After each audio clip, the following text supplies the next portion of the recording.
오늘 또 이번 주 청년부 예배에 오신 여러분들 진심으로 축복하고 환영합니다. 파이널 기간이라 많이 힘드시죠, 학생 여러분들?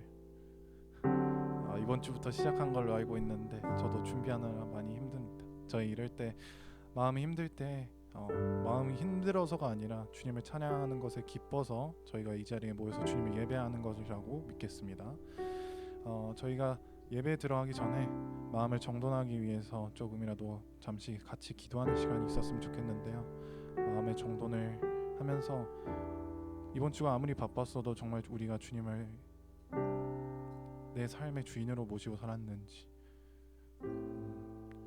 주님이 주신 이 하루하루를 목사님 저번 주에 말씀하신 것처럼 주님을 기대하는 마음으로 저희가 살았는지, 오히려 불평하고 짜증나고 이런 마음이 가득 찬 걸로 산 건 아닌지 되돌아보면서 마음 정돈을 하면서 저희가 예배에 들어가기 전에 기도로 하고 들어갔으면 좋겠습니다. 기도하시겠습니다.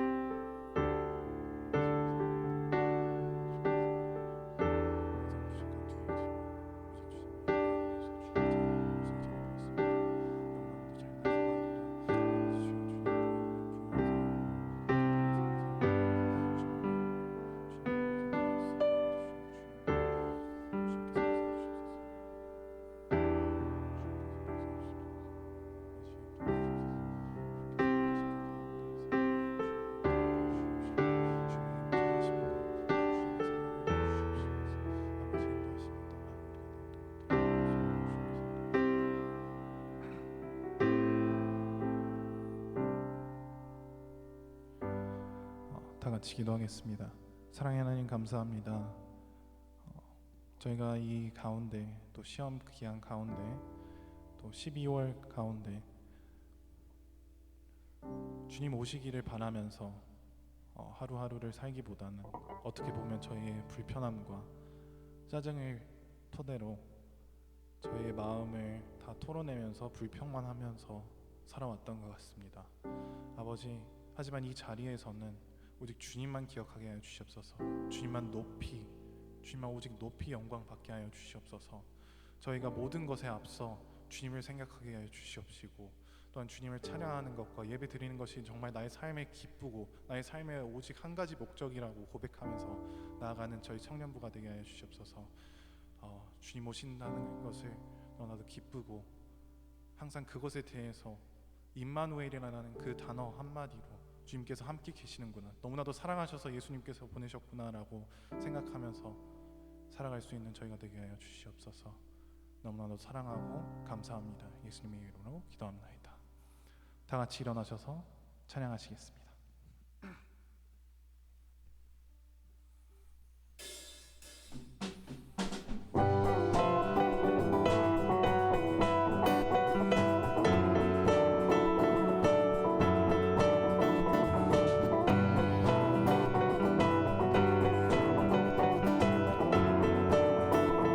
기쁘다 구주 오셨네.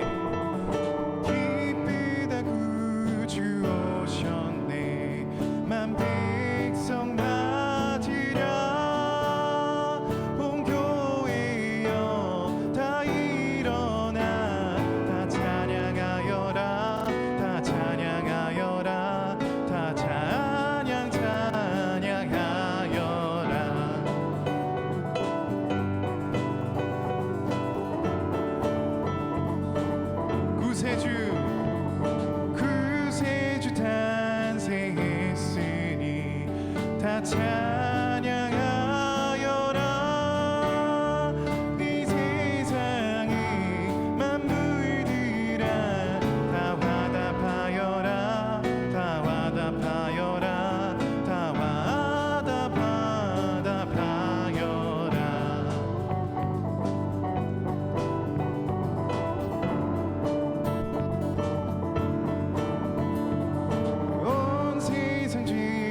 진리 되신 주 다 주관하시니 만국 백성 구주 앞에 다 경배하여라 다 경배하여라 다 경배하여라 다 경배하여라 다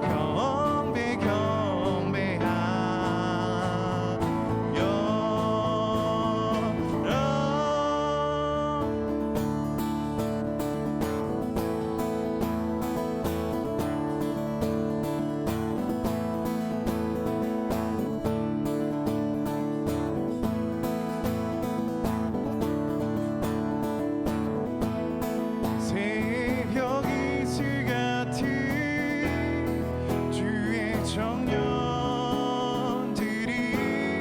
주님 앞에 나오는 도다 주님의 이름으로 축복하여 주소서 주의 빛을 바라게 하소서 새벽 이슬 같은 주의 청년들이 주님 앞에 나오는 도다 주님의 이름으로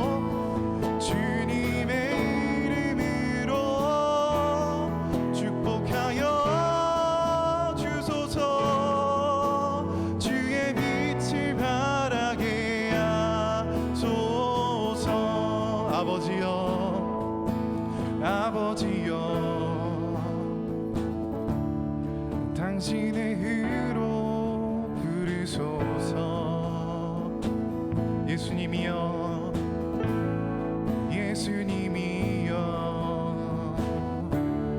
주의 보혈로 덮으소서 거룩하신 성령님이여 권능으로 임하소서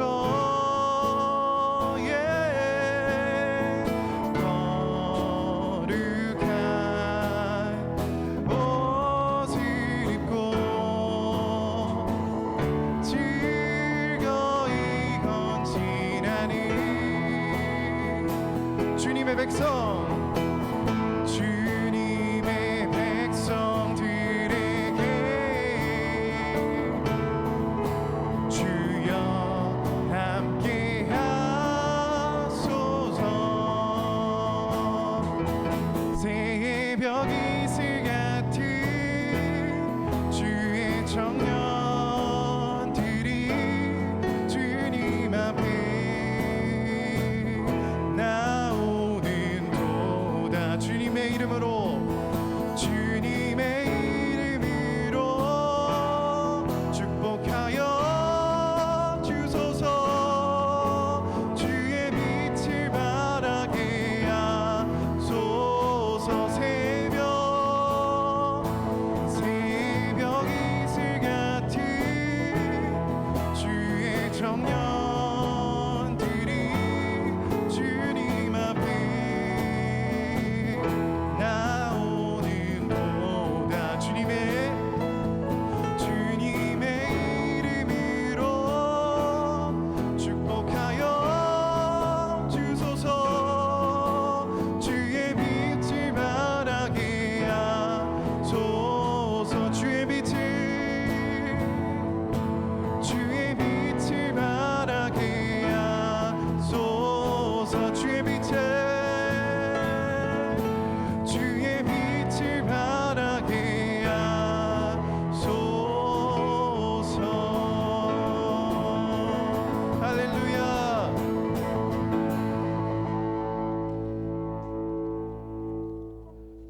우리 다 같이 주님 아름다우신 우리 주님께 진실된 마음으로 나아가셨으면 좋겠습니다.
삶을 드려 찬양하리라. 내 삶을 드려 찬양하리라. 놀라우신 주의 사랑 영원히 찬양하리라. 아름다우신 오 놀라우신 영원할 수 없는 사랑. 오 위대하신 하나님의 사랑 영원히 찬양하리.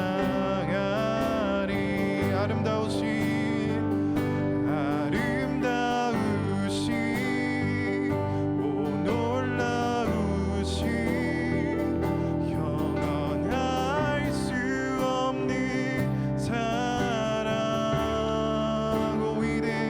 오 위대하신 하나님의 사랑 영원히 찬양. 주와 같은 분은 없습니다. 주와 같은 분은 없네. 주와 같은 분은 없네. 이 세상 그 누구도 주와 같은 분은 없네. 누구도 비길 수 다시 한번 찬양하시겠습니다. 주와 같은 분, 주와 같은 분은 없네. 이 세상 그 누구도 주와 같은 분, 주와 같은 분은 없네. 누구도 비길 수 없네. 아름다우신 오 놀라우신 영원할 수 없는 사랑. 오 위대하신 하나님의 사랑 영원히 찬양. 다같이 외쳐나갑시다. 아름다우신 오 놀라우신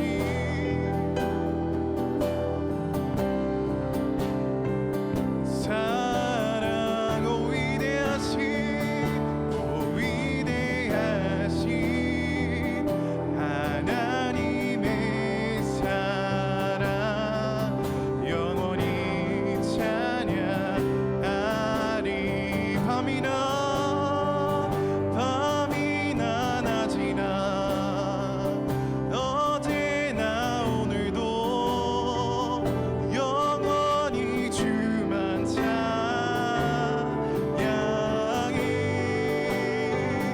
괴롭고 슬플 때 낭망하여 넘어져도 언제나 주만 찬양하겠네.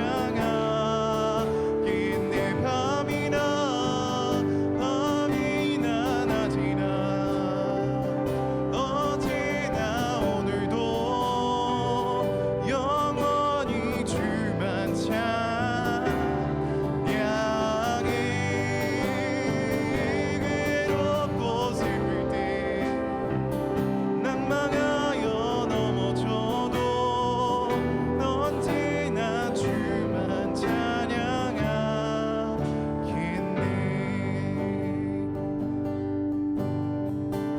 나의 소망 되신 주, 나의 소망 되신 주, 주를 바라봅니다. 다시 오실 나의 왕께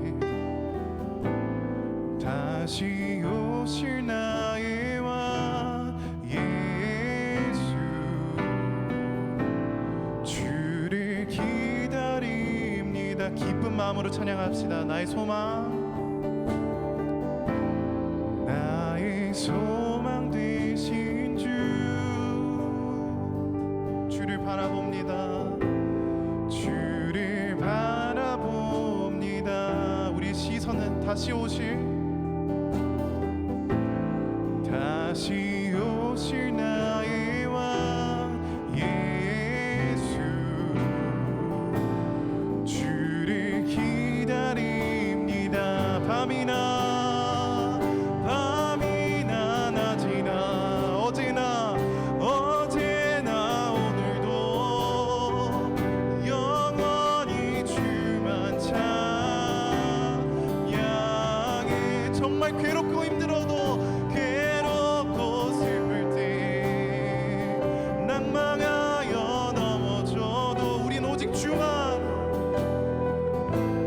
찬양하겠네. 낮이나 밤이나 낮이나 언제나 오늘도 신실하신 주님 영원히 주만 찬양해. 괴롭고 슬플 때 낭망하여 넘어져도 언제나 주만 찬양하겠네. 밤이나 낮이나 언제나 오늘도 영원히 주만 찬양해.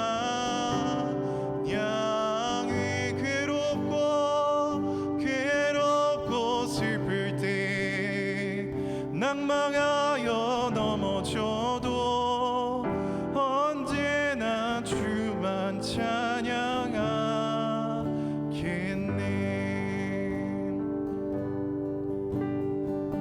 우리 다 같이 다시 한번 기도하실 때에는 오직 주님만 바라본다는 저희의 다짐이 있었으면 좋겠습니다. 그것이 고백이 되고 저희의 삶이 되는 우리 예배 가운데 오직 주님께서만 살아계셔 주시라고, 오직 주님께서만 임재해 주시라고, 성령 하나님이 이 예배를 통하여서 주님께서 원하시는 모든 말씀을 저희 너무나도 가난하고 너무나도 연약한 영혼들에게 부어주시라고 다시 한번 외치면서 구하는 저희가 되었으면 좋겠습니다. 새벽의 이슬처럼 청년들이 우리 다 같이 기도하였으면 좋겠습니다. 오직 주님을 향하여서만, 우리 예수님을 기대하는 그 마음으로서만 우리 주님을 찬양하고 또 주님을 예배하는 저희가 되었으면 좋겠습니다. 다 같이 기도하시겠습니다.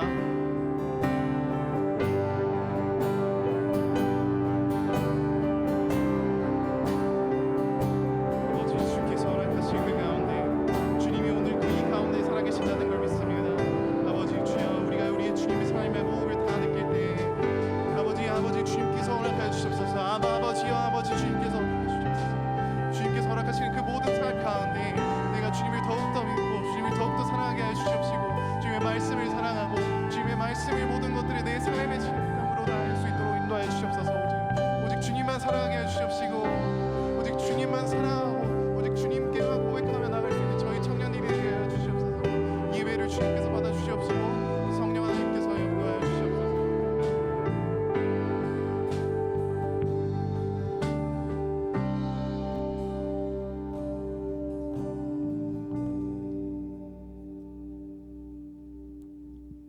기도하겠습니다. 사랑과 은혜가 풍성하신 하나님, 저희가 이렇게 다 같이 모여 예배를 드릴 수 있음에 감사드립니다. 오늘 우리 예배가 가운데 은혜를 내려주시고 우리의 마음에 하나님의 은혜와 감격으로 채워지게 하며 주옵소서. 한 주간 세상 속 살아가면서 지은 죄가 있다면 그리스도 보혈로 깨끗이 씻어주시고 하나님의 용서와 자비를 의지하여 나아갈 수 있도록 도와주시옵소서. 날씨가 점점 추워지는데 건강하고 안전하고 행복한 겨울을 되도록 따뜻하게 보낼 수 있도록 하여 주옵소서. 이제 곧 학교 다니는 청년들은 다시 시험 기간에 오는데 그들에게 힘을 베풀어 주시옵소서. 직장인들에게는 한 해가 마무리 잘 될 수 있도록 도와주시옵소서. 힘들고 어려울 때일수록 무릎이 나아가게 하시고 세상 가운데서도 하나님을 경외하는 자들이 될 수 있도록 도와주시옵소서. 이제 곧 목사님이 올라오셔서 말씀을 드릴 텐데 저희가 온전한 마음으로 하나님의 이야기를 듣고 한 주 동안 하나님의 이름으로 살 수 있도록 도와주시옵소서. 우리 주 예수 그리스도 이름으로 기도드립니다. 아멘.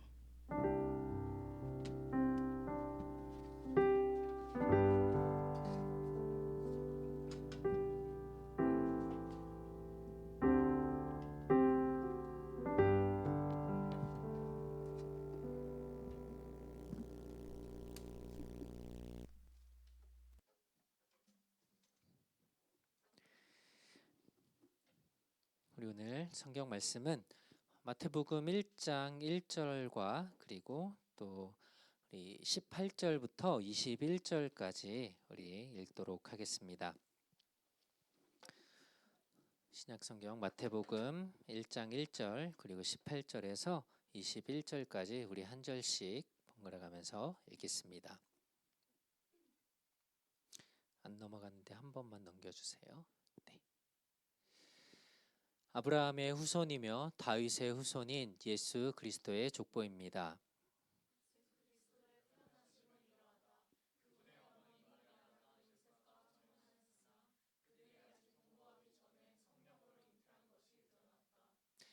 그 여자의 남편 요셉은 의로운 자이어서 그 여자를 드러내지 않고 은밀히 끊고자 하여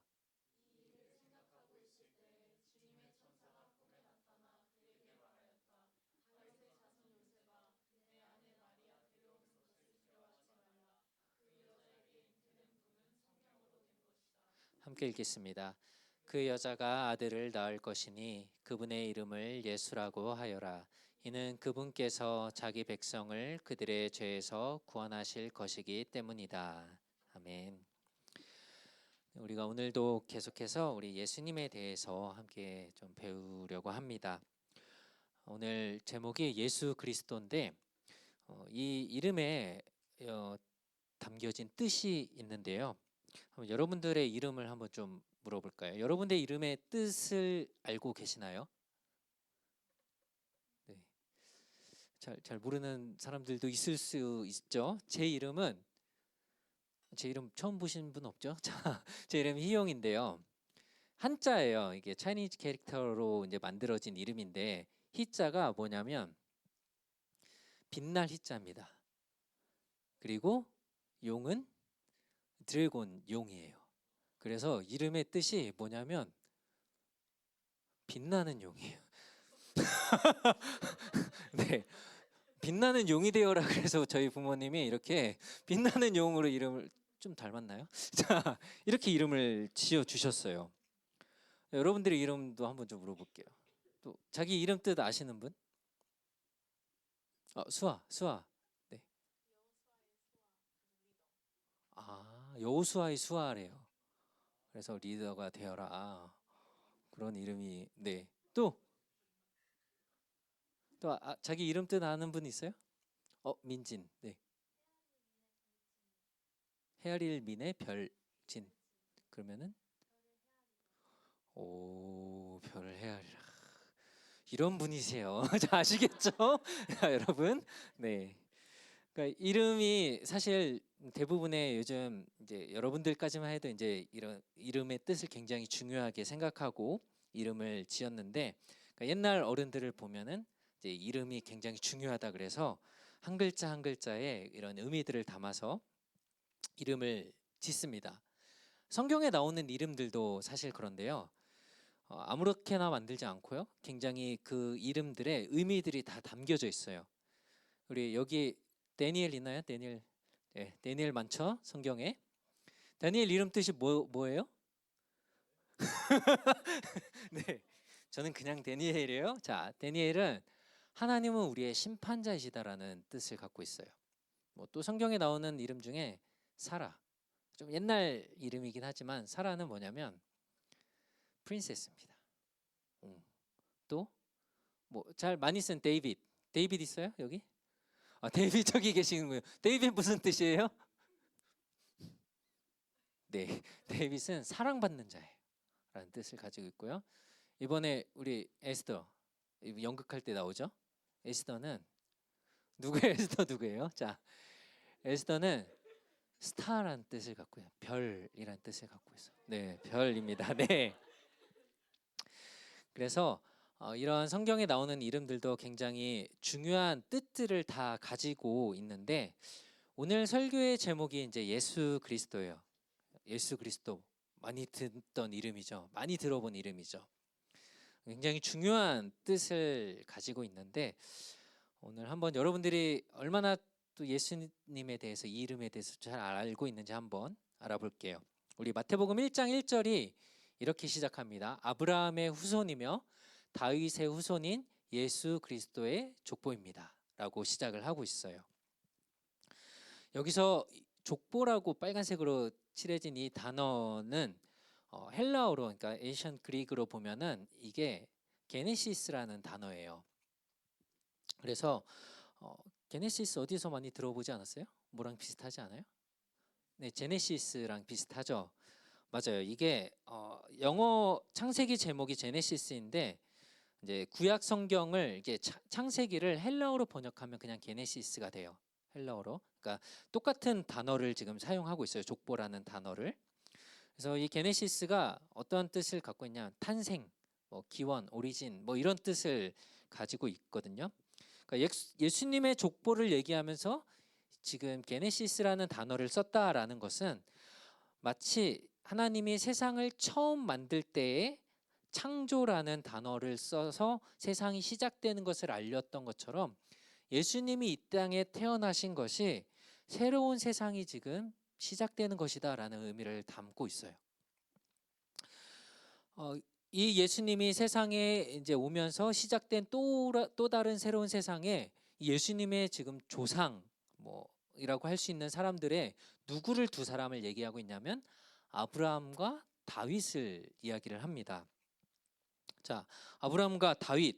자, 아브라함을 먼저 보면 여러분들이 그 대중음악, 팝 음악의 뭐 아버지, 뭐 레전드라고 하면 누가 생각나나요?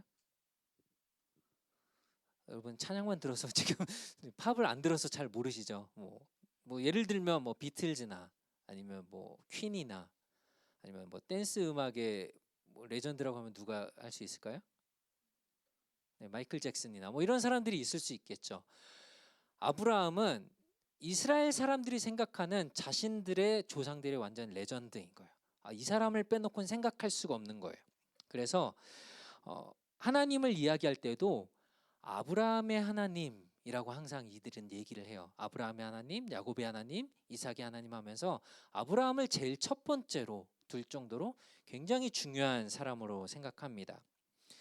그 다음 또 한 사람, 예수님의 조상 중에 한 사람으로 누구를 이야기했냐면 지금 데이빗을 얘기합니다. 다윗은 이스라엘에서는 두 번째 왕이긴 했어요. 그런데 첫 번째 왕인 사울은 약간 좀 문제가 있었기 때문에 사실상 하나님이 인정한 첫 번째 왕은 다윗이었고요. 그 다음에 이스라엘이 가장 존경했던 왕이 다윗이었어요. 그러니까 가장 위대한 왕으로 다윗을 뽑습니다.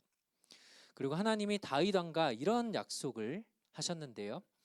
내 집과 다윗에게 말하는 거예요. 내 집과 내 나라가 나의 앞에서 영원히 이어갈 것이며 내 왕위가 영원히 튼튼하게 서 있을 것이다 라고 다윗 왕과 약속을 합니다. 그러니까 다윗 왕의 집이 다윗의 왕, 그 왕권이 영원히 계속될 것이다 라고 얘기를 해요. 그런데 이 약속이 결국은 예수님을 통해서 이루어지죠. 그러니까 다윗의 자손 예수 그리스도라고 오늘 족보에서 얘기를 하잖아요. 그러니까 하나님이 약속한 다윗 왕을 통하여서 온 세상을 다스릴 왕, 영원한 왕을 보내주겠다라고 한 약속을 하나님이 이루시는 것을 볼 수 있습니다. 예수님이 다윗의 후손이다라고 다윗의 자손이다라고 얘기하는 것은 예수님이 진짜 왕이다라는 것을 보여주는 것이기도 해요. 다윗의 뒤를 이어가고 있는 진짜 왕이다라는 것을 말씀해 주는 거예요. 이렇게 예수님의 족보를 말하면서 이 예수님의 이름을 기록을 하고 있는데 이거 잘못 나왔네요. 예수 그리스도라고 오늘 설교 제목이 나왔는데 자, 예수 그리스도 무슨 뜻일까요? 예수 그리스도. 힌트를 좀 드릴까요? 힌트를 드리면 예수가 네임이에요. 그리고 그리스도는 타이틀이라고 할 수 있죠. 칭호예요, 칭호. 불려지는 이름. 자, 예수 그리스도 무슨 뜻일까요? 맞추면 상품을 줘야 되나요? 자, 예를 들면 한국의 전설적인 피겨 선수가 사진 나왔는데 누구죠? 김연아죠. 김연아를 부를 때 여러분 혹시 뭐라고 부르는지 알아요? 네? 네, 그쵸. 여왕이라고. 피겨의 여왕이라고 부르죠. 그러니까 피겨의 여왕 김연아 이런 식으로 이름을 부르잖아요. 똑같아요. 예수 그리스도가 이런 식의 이름이에요. 그러니까 둘 다 이름이 아니에요. 이해하셨죠? 무슨 말인지? 자, 예수 그리스도는 먼저 하나씩 볼게요. 예수라는 이름은 구약 성경에서 온 이름이에요. 구약의 인물 중에 여기 있네요. 조슈아, 여호수아를 가져온 이름이에요. 이제 히브리어로 저게 깨지네요. 폰트가 지금. 그러니까 예슈아라는 히브리 이름에서 가져온 게 예수예요. 그런데 이 예수라는 이름의 뜻은 뭐냐면 구원하신다라는 뜻이에요. 자, 그리스도는 불려지는 이름, 타이틀, 칭호라고 했잖아요. 그리스도는 헬라어로는 크리스토스라는 뜻이고요, 단어고요. 구약 성경에서 이 단어는 메시아, 메사이아로 기록이 돼요. 메시아가 무슨 뜻이죠? 구원자? 얘도 구원자예요? 자, 메시아는 왕인데 왕이 이걸 당한다? 네, 기름 부음을 받은 사람을 메시아라고 합니다. 기름 부음을 받은 자를 우리가 메시아라고 얘기를 해요. 그래서 맞아요. 구약 성경에서 보면 기름 부음을 누구한테 기름을 이렇게 붓냐면 세 사람인데요. 왕, 그리고 선지자, 제사장 세 사람에게 기름을 부어요. 그러니까 여기서 예수 그리스도라고 우리가 부르는 이 이름은 예수님은 구원자이시다. 그리고 기름 부음을 받은 자이다. 라고 얘기를 하는 거예요. 예수님은 그래서 왕이시자 선지자이자 하나님의 말씀을 전하는 선지자이자 또 우리를 위해서 대신 하나님께 제사를 드리는 제사장이다. 라는 뜻을 이 안에 가지고 있는 거예요. 자, 예수가 무슨 뜻이라고요? 자, 복습을 해봅시다. 예수, 네, 구원하신다. 그리스도는 뭐라고요? 네, 기름 부음 받은 자. 그래서 우리가 마태복음 1장 1절을 이렇게 좀 풀어서 쓸 수 있을 것 같아요. 우리를 구원한 분이 이제 태어났는데 이스라엘의 전설 아브라함의 자손이고 다윗 왕의 정통성을 이어받은 왕이자 선지자 제사장이다. 그분이 바로 예수 그리스도고 그 구원이 바로 지금 시작되고 있다라고 마태복음 1장 1절이 우리에게 말씀해주고 있는 거예요. 자, 그런데 이 우리가 매일 부르는 이 예수 그리스도가 이런 이름을 갖고 있는데 예수님이 이렇게 뭐 처음부터 예수님의 족보를 얘기하면서 그 조상들이 또 누군지 좀 계속 얘기해요. 그리고 이제 18절에 와서는 예수님이 어떻게 태어나게 됐는지 이 출생의 비밀을 우리에게 알려줍니다. 자, 비밀이라고 했는데 왜 이게 비밀이냐면 예수님이 보통 태어난 사람들과는 조금 다르게 태어났거든요. 그렇죠? 18절에 보니까 예수 그리스도의 태어나심은 이러하다라고 하면서 예수님이 어떻게 태어났는지 말씀하고 있죠. 그분의 어머니 마리아가 요셉과 정혼, 약혼을 했어요. 약혼했으나 그들이 아직 동거하기 전에 성령으로 잉태한 것이 드러났다라고 말씀을 합니다. 자, 예수님의 어머니가 누구예요? 그러면 마리아고 아버지는 누구예요? 요셉이었어요. 둘이 약혼을 했어요. 그러니까 아직 결혼하기 전인 거죠. 약혼을 했는데 당연히 그들은 아직 함께 살지 않고 함께 밤을 보내지 않은 상태였어요. 관계를 갖지 않은 상태였는데 마리아가 임신을 한 거예요. 자, 남편 요셉은 무슨 생각을 했을까요? 나랑 약혼만 했고 내가 이 사람과 잠자리를 가지지 않았는데 마리아가 아이를 가졌어. 자, 굉장히 지금 심각한 상황인 거죠. 얘가 바람이 났구나, 딴 남자가 생겼구나라고 생각을 했을 수도 있겠죠. 그래서 안 되겠다, 내가 밤에 가서 얘를 조용히 쓱 죽여야겠다라고 할 수도 있겠죠. 도저히 약혼을 한 상태에서 요셉의 입장에선 이해할 수도 없고 이해하기도 싫은 상황이 지금 생긴 거예요. 받아들일 수 없는 상황이죠. 그런데 성경은 요셉을 의로운 사람, 그러니까 하나님이 보시기에 좋은 사람이라고 요셉에 대해서 말씀을 해요. 그래서 요셉이 어떻게 했냐면 그 여자의 남편 요셉은 의로운 자이어서 그 여자를 드러내지 않고 은밀히 끊고자 했다라고 성경이 말씀을 합니다. 한마디로 조용히 그냥 마리아하고 헤어지려고 했어요. 요셉이 이렇게 조용히 이 일을 처리하려고 했던 이유가 있는데요. 이때 당시에는 결혼하지 않은 여자가, 그러니까 아직 약혼만 했고 아직 결혼하지 않은 여자가 임신을 하면, 그러니까 부정한 짓, 나쁜 짓, 하나님께 죄를 지은 것으로 여겨서 사람들이 공개적으로 이 여자를 죽여도 아무 문제가 없어요. 그러니까 저 여자는 부정한 짓, 나쁜 짓을 한 여자다. 그래서 돌로 쳐 죽여도 상관이 없는 그런 사회였어요, 이 당시에는. 그러니까 만약에 요셉이 마리아가 나랑 약혼했는데 이 여자가 임신을 했어라고 사람들에게 알려지면 어떻게 돼요? 마리아는 사람들한테 돌에 맞아 죽을 수도 있는 상황이었던 거예요. 그러니까 요셉은 그렇게 하지 않고 조용히 이제 우리 헤어집시다. 내가 대신 알리지 않을 테니까 어디 가서 그냥 조용히 잘 먹고 잘 사세요. 이렇게 하려고 했었던 거예요. 그때 요셉이 꿈을 꾸게 됩니다. 근데 꿈을 꿨는데 한 천사가 나타나서 요셉에게 이게 어떻게 된 일인지 이제 설명을 해주는 거예요.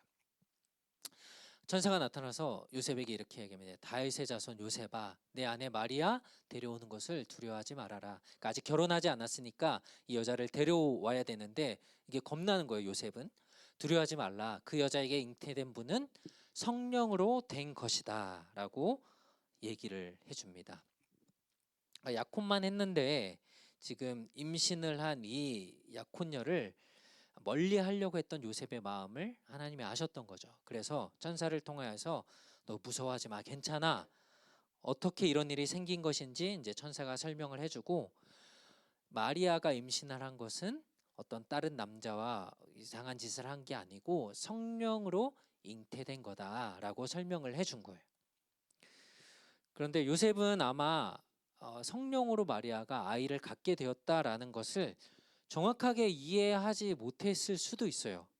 왜냐하면 여러분들도 다 알죠, 그렇죠? 아기가 생기는 가정은 남자와 여자의 이 스펌과 에그가 만나서, 그러니까 남자와 정자가 수정이 되어서 이렇게 셀이 되고 뭐 이렇게 해서 세포가 자라서 이렇게 아기가 생기잖아요, 그렇죠? 그런데 전혀 그런 과정이 없이 지금 마리아가 임신을 했기 때문에 아무리 뭐라고 설명을 해도 사실 요셉은 이해하기 어려웠을 거예요. 여러분들은 이해가 되세요? 과학적으로는 사실 이해하기 어려운 일이에요. 그렇죠? 받아들이기 힘들어요. 그런데 성령을 통해서 마리아가 이렇게 임신을 할 수밖에 없었던, 해야 했던 이유들이 있어요. 자, 예수님께서 이때 이 세상에 오셔서 하셔야 할 일이 있으셨죠.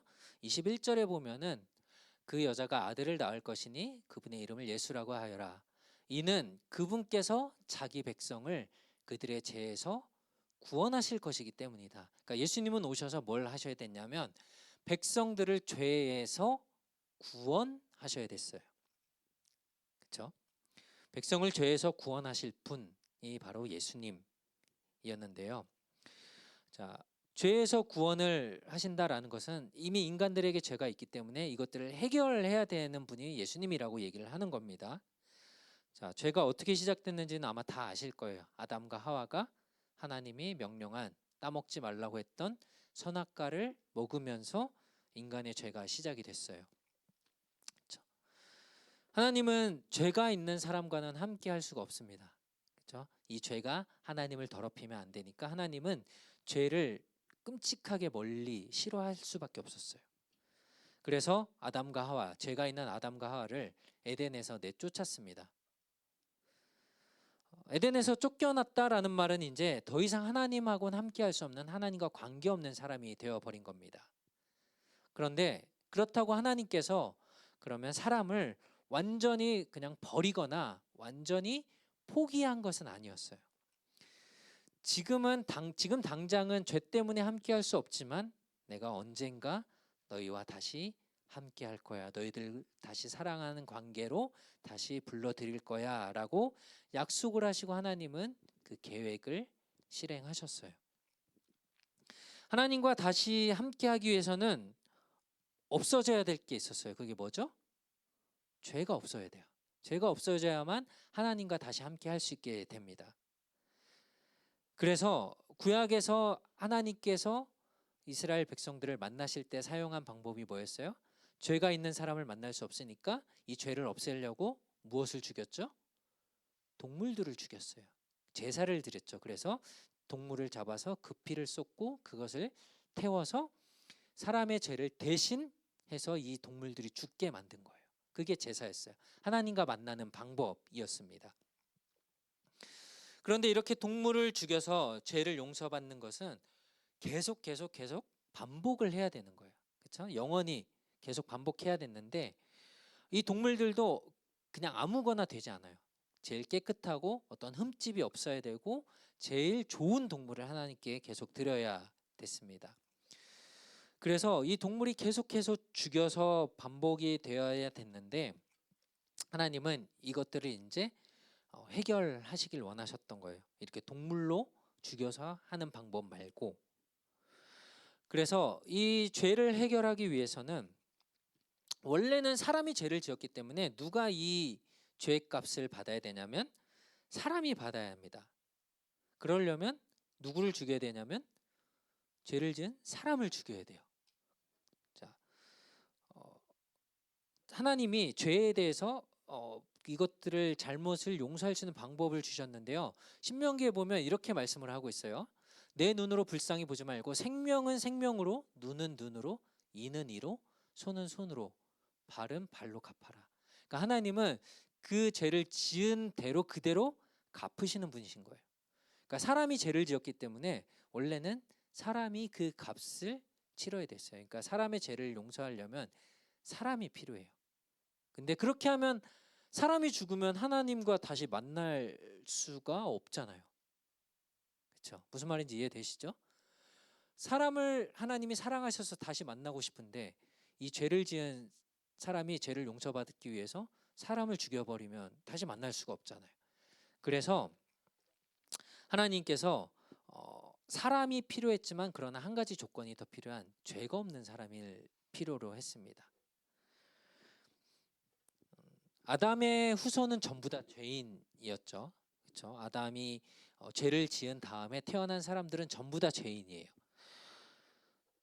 아담이 인간을 대표하는 사람이었기 때문에 아담의 죄 때문에 아담이 지은 그 후손 모두에게 영향을 미칩니다. 이거를 대표성의 원리라고 설명을 해요. 이런 예를 좀 들어볼게요. 밴쿠버에 가면은 캐필라노 그 브릿지라고 아세요? 거기 앞에 가면 낙서가 이렇게 돼 있대요. 그래서 제발 여기다 낙서하지 마세요. 다리에다 낙서하지 말라고 경고문을 붙여놨는데 저 S 밑에 글씨가 보이세요? 빡세라고 한글로 낙서가 돼 있어요. 그래서 저 낙서를 보고 한국 사람들 창피하다 이런 얘기들이 들렸어요. 낙서를 한 사람이 누군지 모르겠는데 한글로 낙서를 한 이상 이제 이 낙서를 한 한글을 쓰는 모든 한국 사람들은 다 나쁜 사람이 된 거예요. 그렇죠? 아유, 저 한글로 낙서하는 나쁜 사람들. 또 한 가지 예를 들어보면 우리가 뭐 올림픽이나 뭐 스포츠 게임 같은 걸 나가면 올림픽에 나가서 메달을 따요. 금메달을 땄습니다. 그러면은 예를 들어서 수아자매가 클라이밍을 가서 금메달을 땄어요. 캐나다 대표로. 자, 그러면 금메달에 김수아 이렇게 올라가나요? 아니면은 캐나다라고 이름이 올라가나요? 캐나다라고 이름이 올라가죠. 내가 캐나다의 대표로 출전을 했기 때문에 그 이름이 대표성을 가지고 있는 거예요. 내가 한 일이지만 그 일은 캐나다가 한 일인 것처럼 되는 거예요. 마찬가지로 아담이 죄를 지었어요. 아담 한 사람이 지은 죄인데 이 사람이 지은 죄는 아담이 인간의 대표였기 때문에 모든 사람에게 다 영향을 미치는 거예요. 그러니까 내가 잘못한 것도 아닌데 왜 내가 죄인이에요? 왜냐하면 우리의 조상인 아담이 죄를 지어서 우리는 모두가 죄인이 된 거예요. 그래서 하나님이 이 아담의 죄를 해결할 방법으로 사람이 죽어야 되는데 사람이 죄가 있는 사람을 용서할 수는 없습니다. 그렇죠? 그래서 죄가 없는 사람이 필요했어요. 그런데 자, 아담을 통해서 낳은 자손들은 다 죄인이라고 했죠. 그러면 사람으로 일반적인 방법으로 태어난 사람으로는 죄가 없는 사람은 아무도 없어요. 그렇죠? 그러면 죄인이 죄인을 용서할 수 없기 때문에 일반적인 방법으로 태어난 사람은 죄를 용서할 수 있는 자격이 되지가 않았습니다. 그래서 하나님이 주신 방법은 일반적인 사람의 방법이 아닌 성령을 통하여서 사람이 태어나는 방법을 우리에게 주신 거예요. 그게 바로 예수님의 탄생, 성령으로 잉태된 것입니다.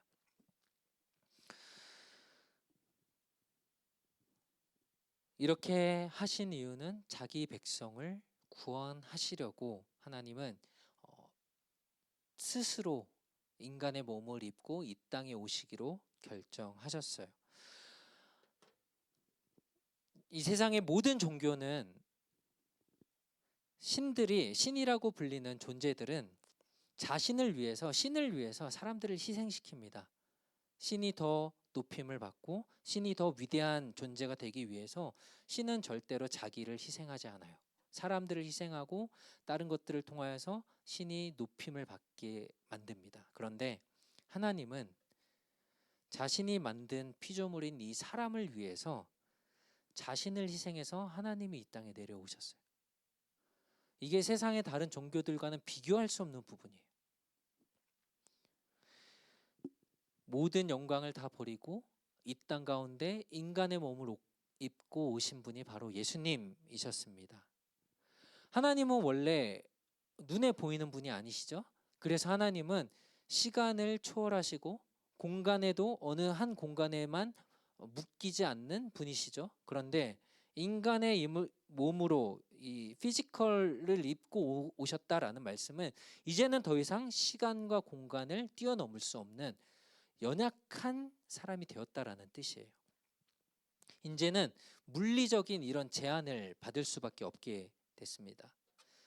자신의 그 위대한 능력, 모든 것들을 인간의 몸으로 입고 오면서 다 제한을 받게 되신 거예요. 무엇 때문에요? 바로 우리를 구원하시려고. 다른 방법으로는 할 수가 없으니까 하나님이 스스로 인간이 돼서 죄를 용서하시기로 결정하시고 오신 사건이 바로 예수님의 탄생입니다. 사랑하는 여러분, 예수님께서 이 땅에 오신 것, 그 이름처럼 구원을 위해서 구원자로 예수님은 이 땅에 오셨어요. 다른 목적, 자신이 더 높임을 받고 더 이 세상에 잘 살기 위해서 예수님은 오시지 않으셨어요. 오히려 태어나는 순간부터 예수님의 삶은 죽음이 결정된 삶이었어요. 십자가에서 죽기로 결정된 삶이었어요. 무엇을 위해서? 우리를 위해서, 우리와 다시 만나고 싶으셔서. 그 무한한 힘과 능력을 가지신 하나님이 자신의 모든 걸 다 포기하고 내려오신 사건이 바로 예수님의 탄생이었던 겁니다. 우리가 이 성탄절을 기다리면서 준비하면서 우리가 이번 연극도 성경 인물들의 천국잔치인데요. 왜 이렇게 우리가 기뻐하고 즐거워하고 그분을 축하해야 되는지 우리가 좀 다시 한번 기억했으면 좋겠어요. 왜냐하면 예수님이 우리를 위해서 행하신 이 놀라운 일들 때문에 우리를 다시 만나고 싶어 하시고 다시 사랑의 관계로 회복시키고 싶으셔서 하나님이 모든 것을 포기하고 오신 일이기 때문에 우리가 이 예수님을 기뻐하고 즐거워하고, 우리도 우리의 시간들, 바쁜 시간들, 시험도 봐야 되고 여러 가지 할 일도 많지만 그럼에도 우리가 우리의 시간을 들여서 이 예수님을 축하하는 일들을 우리가 함께 해 나갔으면 좋겠습니다. 오늘 말씀을 좀 정리하면요, 하나님께서는 인간을 구원하기 위해서 자신이 인간의 몸을 입고 이 땅에 오셨습니다. 그리고 예수님은 성령으로 잉태되어서 인간의 몸으로 태어나셨지만 그러나 죄는 없으신 분이셨어요. 그리고 예수님은 오셔서 우리를 죄에서 구원하셨습니다. 우리 오늘 말씀을 기억하면서 여러분들이 그렇게 많이 부르고 들었던 이름 예수 그리스도, 그분의 이름을 여러분들이 기억하면서 우리가 그냥 또 부르는 이름, 또 한 번 반복되는 성탄절 크리스마스가 아니라 우리가 이 땅에 오신 나를 위해서 자신의 모든 것을 버리고 오신 그 예수님을 우리가 정말로 진심으로 기뻐하고 감사할 수 있는 저와 여러분들이 되었으면 좋겠습니다. 우리 함께 잠깐 기도하겠습니다.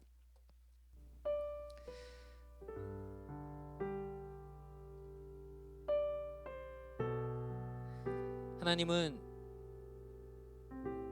우리를 포기할 수 없으셔서 자신이 죽어서 희생하더라도 우리를 다시 사랑하고 싶으셨어요. 예수님이 구원자라고 하는 얘기는 단순히 그냥 오셔서 우리를 구해주셨네, 이것보다 훨씬 더 많은 의미를 가지고 있는 거예요.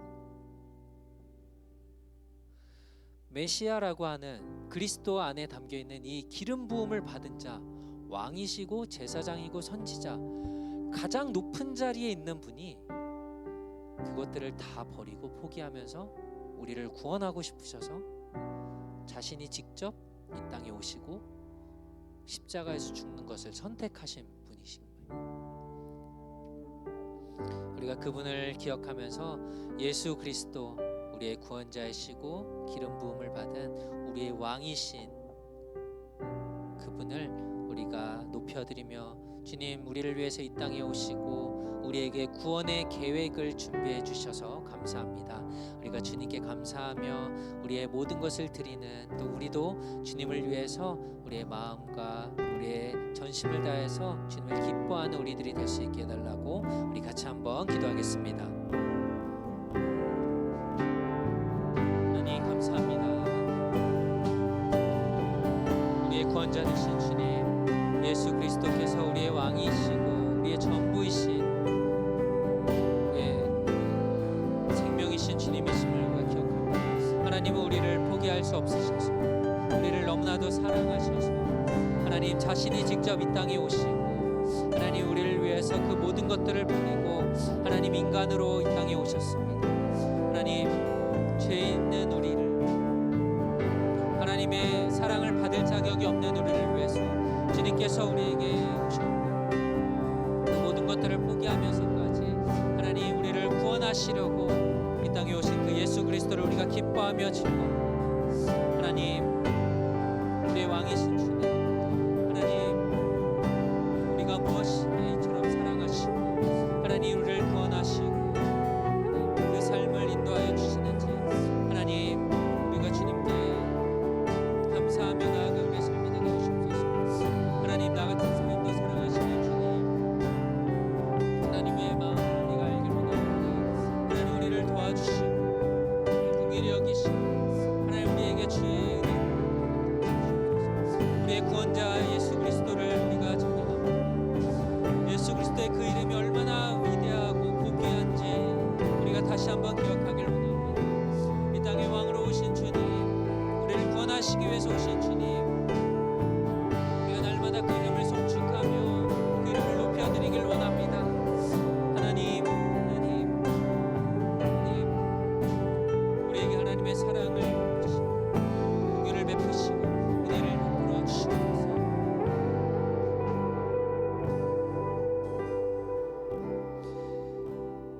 사랑의 주님, 우리를 향한 그 사랑을 포기할 수 없으셔서 왕이신 주님께서 그 모든 것을 버리고 인간으로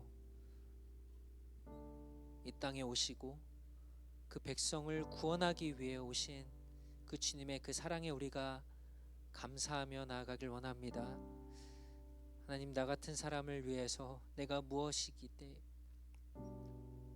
하나님 나를 포기할 수 없고 나를 사랑하길 원하셔서 나와 다시 함께하길 원하셔서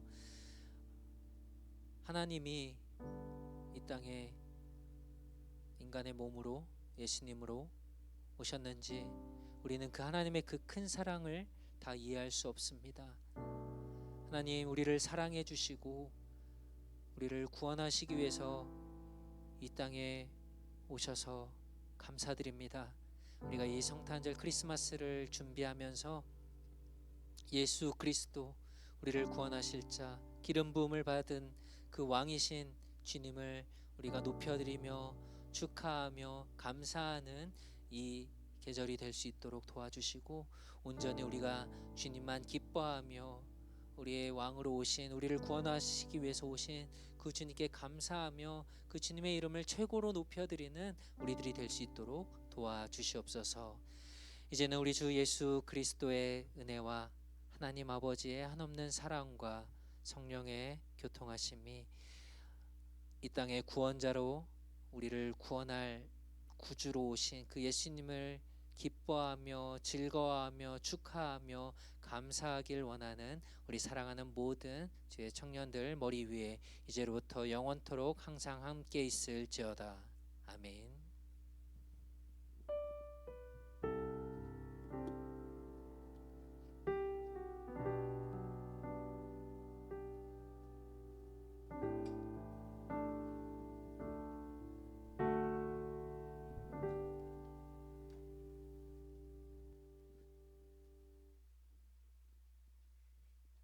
안녕하세요.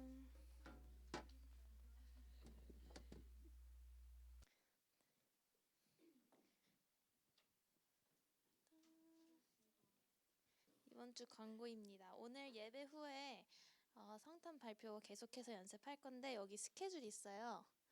지금 몇 시죠? 딱 8시예요. 8시 예배 끝나고 8시 지금 15분 동안 간식 먹고 파트별로 연습하고 전체 리허설을 할 건데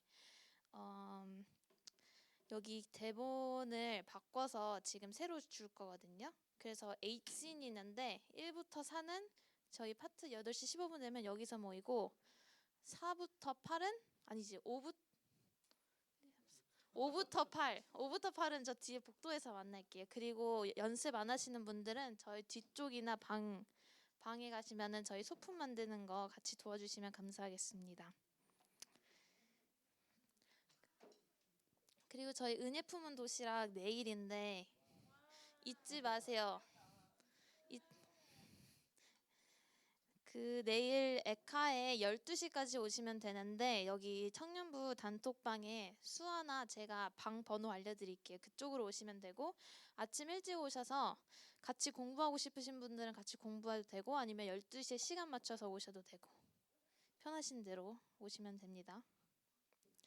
그리고 내일은 에드먼튼 연합 성탄 기도회가 있는 날이에요. 저희 성탄 기도회는 이번에 특별히 그 전쟁으로 많이 힘들어하시는 분들을 위해서 저희 기도하고 헌금하는 시간이 있는데 네. 그래서 많이 와주셔서 같이 기도해 주시면 좋겠어요. 그래서 저희 본당에 7시까지 오시면 되겠습니다.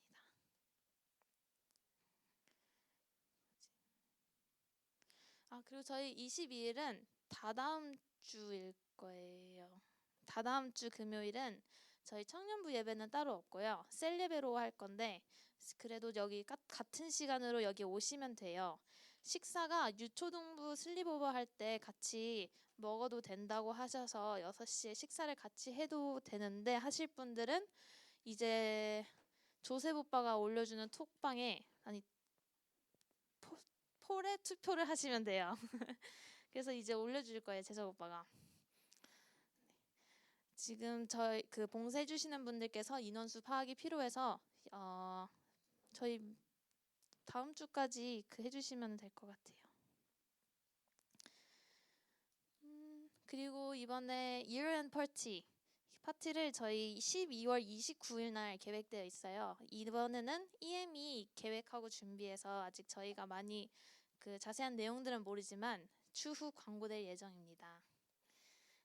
캘린더에 마크해 주세요. 그리고 아직 부서 신청 받고 있고요. 저희 다음 주 금요일 날 마감입니다. 미디어 팀, 환영 팀, 드림 팀, 찬양 팀. 혹시 질문 있으시면 여기 옆에 있는 임원들 그리고 팀장한테 연락해 주시면 됩니다. 마감 없대요. 웃고 있는 거 봐. 너무 착하잖아요. 같이 하고 싶. 그리고 다음 대표 기도는 이제 체온세런에서 준비해 주시면 되겠습니다. 저희 간식 먹고 그 15분까지 장소로 모일게요.